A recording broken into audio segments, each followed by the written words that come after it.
જય શ્રી કૃષ્ણ. સર્વ વૈષ્ણવોને મારા ભગવત સ્મરણ. પુષ્ટિ સત્સંગ ચેનલમાં સર્વ વૈષ્ણવજનોનું હાર્દિક સ્વાગત છે. વૈષ્ણવો, રોજે રોજ પુષ્ટિ સત્સંગ ચેનલ દ્વારા સાથે મળીને આપણે સત્સંગ કરીએ છીએ. તો આજે સત્સંગમાં આપણે જાણીશું કે પુષ્ટિ માર્ગમાં શ્રી ગિરિરાજજી અને શ્રી યમુનાજીની સેવા કરવાનો પણ ઘણો બધો મહિમા છે. તો એ બંને સ્વરૂપ છે એનો આપણે પરિચય આજે કરીશું. શ્રી ગિરિરાજજી અને શ્રી યમુનાજી છે એમના સ્વરૂપ વિશે આજે આપણે જાણીશું.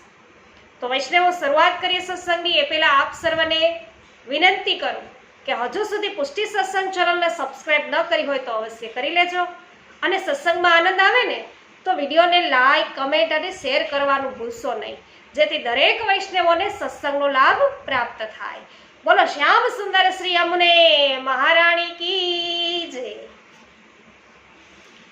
તો વૈષ્ણવો, શ્રી ગિરિરાજજી અને શ્રી યમુનાજી બંને અલૌકિક ભગવત સ્વરૂપ છે. બંને સ્વરૂપો વ્રજમાં સાક્ષાત બિરાજે છે.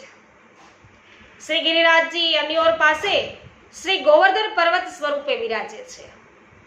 નિત્ય લીલામાં શ્રી સ્વામિનીજીને અલૌકિક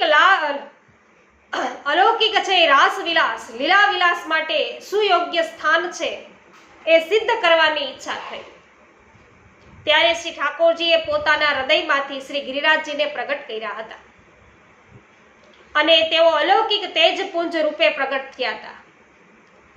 જ્યારે નિત્ય લીલા પૃથ્વી પર પ્રગટ કરવાની પ્રભુએ ઈચ્છા કરી ત્યારે શ્રી ગિરિરાજજી પૃથ્વી ઉપર ઉતર્યા હતા અને મુનિ શ્રી ગોવર્ધન પર્વતને કાશીમાં સ્થિર કરવા હાથમાં ઉચકીને લઈ જતા હતા.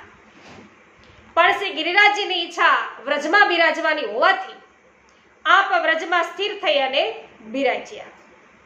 તો સારસ્વત કલ્પમાં શ્રી ઠાકોરજીની આજ્ઞાથી શ્રી વ્રજવાસીઓએ શ્રી ગિરિરાજજીનું ગોવર્ધન પૂજન કરી અને અન્નકૂટ આરોગ આવ્યો હતો.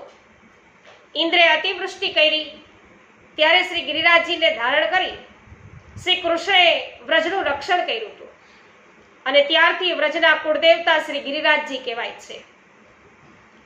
તો ભક્તો પોતાના હૃદયના સ્નેહથી શ્રી ગિરિરાજજીનો સદૈવ દૂધથી અભિષેક કરે છે. માટે શ્રી ગિરિરાજજીને ગાયના દૂધનો અભિષેક વિશેષ છે એ પ્રિય છે. શ્રી ગિરિરાજજીના મુખારવિંદ ઉપર આજે પણ ભક્તો પોતાની ભાવના અને શક્તિ પ્રમાણે દૂધનો અભિષેક કરે છે અને સુંદર સામગ્રીઓ છે ભોગ ધરે છે.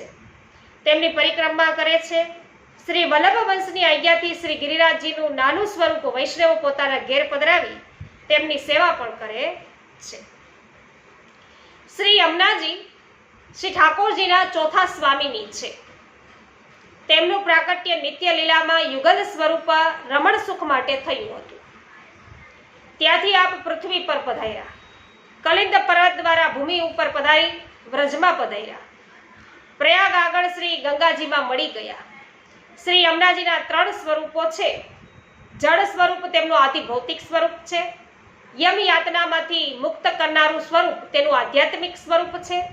શ્રી સ્વામિની સ્વરૂપ તેમનું આદિ દૈવિક સ્વરૂપ છે. તો શ્રી સ્વામિની સ્વરૂપે તેઓ ભાનુગોપને ત્યાં પ્રગટ થયા હતા, તેથી તેને ભાનુસુતા કહેવાય છે. આપ 16 વર્ષનું સ્વરૂપ છે ધારણ કરી વ્રજ લીલામાં સદાય વિરાજમાન છે. આપનો વર્ણ શ્રી ઠાકોરજીના જેવો મેઘશ્યામ છે. આપ હંમેશા ભગવત સુખ માટે તત્પર છે. વ્રજ ભક્તોને રાસનું સુખ મળે તે માટે શ્રી ઠાકોરજીના વસ્ત્ર આભૂષણ આપે ધારણ કર્યા હતા. આથી શ્રી યમુનાજીના દર્શન મુકુટ કાચરીના શૃંગારમાં થાય છે. આપણે ત્યાં શ્રી યમુનાજીની સેવા 2 પ્રકારે થાય છે. કેટલાક સ્વરૂપોની સાથે શ્રી સ્વામિનીજી સ્વરૂપે શ્રી યમુનાજી બિરાજે છે, તો કેટલેક ઠેકાણે શ્રી યમુનાજીનું શ્યામ સ્વરૂપ સ્વતંત્ર રીતે બિરાજે છે. તો કેટલાક વૈષ્ણવોના ઘરે શ્રી યમુનાજીના લોટીજી અથવા વાલુકાજીની પણ સેવા થાય છે. શ્રી યમુનાજી પુષ્ટિજીવોના દોષ દૂર કરી પ્રભુમાં પ્રેમ વધારનાર અને પુષ્ટિજીવોનો સ્વભાવ છે એ ભગવત સુખને અનુકૂળ કરનારા છે.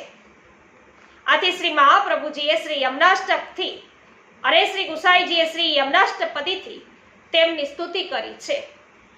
અષ્ટછાપ આદિ ભક્ત કવિઓએ રચેલા શ્રી યમુનાજીના 41 પદો પણ પ્રસિદ્ધ છે વૈષ્ણવો. તો આજે શ્રી ગિરિરાજ બાવા અને શ્રી યમુનાજીના સ્વરૂપ વિશે આપણે જાણકારી વૈષ્ણવો પ્રાપ્ત કરી છે. તો અવશ્ય તમને સર્વને આનંદ થયો હશે, એટલે વિડીયોને લાઈક, કમેન્ટ અને શેર કરવાનું ભૂલશો નહીં, જેથી દરેક વૈષ્ણવોને આ સત્સંગ છે પ્રાપ્ત થાય. સાથે સાથે પુષ્ટિ સત્સંગ ચેનલને હજુ સુધી સબસ્ક્રાઇબ ન કરી હોય તો અવશ્ય કરી લેજો. બોલો ગિરિરાજ ધરણ કી જય. શ્યામ સુંદર શ્રી યમુને મહારાણી કી જય. સર્વે વૈષ્ણવોને મારા જય શ્રી કૃષ્ણ.